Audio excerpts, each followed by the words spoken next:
Target ang mga masiselang isyu ng lipunan na sangkot ang ilang mga ahensya ng gobyerno at mga personalidad. Hihimayin ang iba't ibang mga isyu, balita at usapin. Puntirya ang mga tiwali at ilalantad ang mga mali sa pamahalaan. Walang sasantuhin. Tamaan na ang tamaan. Kung salot ka sa bayan, sapul ka ni Rex Cayano sa Target. On air. Oras hatid sa inyo ng Grand 88 Gaming Corporation.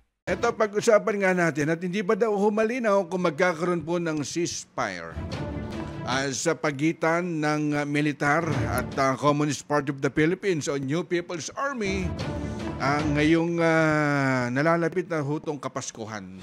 Ba't kailangan ba? Kailangan Christmas lang magkaroon ho ng ceasefire? Diba dyan ho sa pagitan po ng ating the Philippine New People's Army? Hindi ba pwedeng pangmatagalan na ceasefire ho yan? Alam niyo ho kasi, kada magpapalit po ng administrasyon, lagi sinasabi, and then meron po kasing nakalaan na pondo. Alam niyo ho yung NTF-ELCAC na yan, di ba?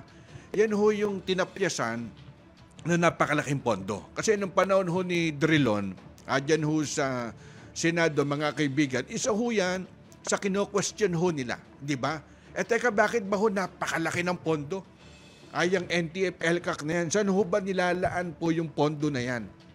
Ngayon, ang depensa ho dyan, nung ilang mga provincial governor mula ho dyan sa Davao Oriental, Davao de Oro, yan daw ho inilalaan doon ho sa mga barangay community, mga health center, at magkakaroon po ng reward doon po sa mga barangay captain na kumbaga wala hong bilang ng mga makakaliwang grupo. Isa ho yan doon ho sa pinopondohan ng NTF-ELCAC na yan. Ang problema, medyo hindi ho maarok siyempre number one ho dyan, sina Risa Ontiveros, sina Drilon, nung panahon na yon, dyan ho inilalaan po yung malaking pondo na yan. Ngayon, ang problema ho kasi, kada papasok itong Christmas season, laging may statement na, hindi pa ho malinaw eh.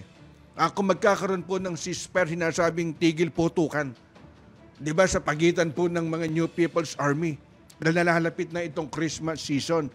Dahil sa kabila ho nito, kumbaga, meron ho kasing pinirmahan na joint statement ang pamalaan at saka itong NDF. Itong National Democratic Front, mga kaibigan, kaugnay ho din sa posibleng pagbalik, di ba, nung magkabilang panig para pag-usapan. Kahit na sinasabing usapang pangkapayapaan. Napakatagal na ho yan, pangkapayapaan na yan. Na pinag-uusapan na gusto ho nila manumbalik na. Ang problema kapag hindi ka ho nagbigay ho dun sa di ba may mga pinasasabog ho mga cell site, yung mga malalaking tower, dyan ho sa Central Visayas, o dyan ho sa Mindanao. May mga pagkakataon pa nung pandemic, di ba dyan ho sa bayan ho ng Rodriguez Rizal, o dyan sa Montalban, hinarang pa eh. Yung magdi-deliver sana ho ng mga pagkain o gamot nyon.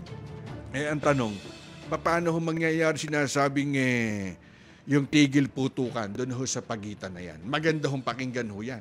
Di ba? Kumbaga, mababawasan na ho yung problema ho ng bansa ho natin.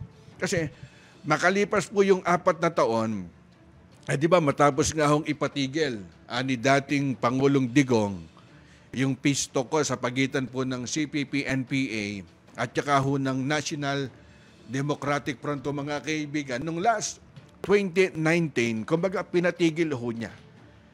Pagkatapos ho yun, teka ba't hindi ho nating buhayin? Kumbaga manumbalik yung negotiable table ng gobyerno at saka ho yung komunistang grupo. Di ba? Mas maganda nga ho talaga manumbalik na ho yung pangkapayapaan. Kami, personal, pag iniimbitahan ho kami, lalo na dyan ho sa Basilan, dyan ho sa Sulu. Di ba kaya nga interesado ho kami kausapin ho ang provincial governor, dyan ho sa Basilan, dyan ho sa Sulu. Bakit ka mo? Una, ang tanong namin, paano nyo iniinganyo yung mga local and foreign tourists na bisitahin ho kayo? Bakit? Pag sinabi hong Basilan, Sulu, teka, di ba dyan ho yung kidnap or ransom? Naandyan po yung mga bandidong Abu Sayyaf. Mahirap na bumisita ho dyan kapag lalo na wala kang direktang contact alam nyo na, di ba, kung ano ho mangyayari. Kaya sa panahon ho ngayon, napakabilis na ho ng pag-usad ho ng turismo. Di ba, lalo na ho dun sa mga turista, napakabilis na ng pag-asenso. Lalo na ho dyan sa probinsya ho ng Sulu, ha? Oras hatid sa inyo ng Grand 88 Gaming Corporation. Sumainyo ang isa na namang makabuluhang edisyon ng Target On Air. Kasama si Ka-Rex Kayanong. Abangan muli bukas alas 3 hanggang alas 4 ng hapon. Kung salot ka sa bayan, ikaw ang isusunod ni Ka-Rex Kayanong na Target On Air. Nangunguna sa balita, impormasyon, musika, komentaryo at serbisyo publiko. Ito ang DZME 1530. Una sa kanan, ang himpilang may paninindigan.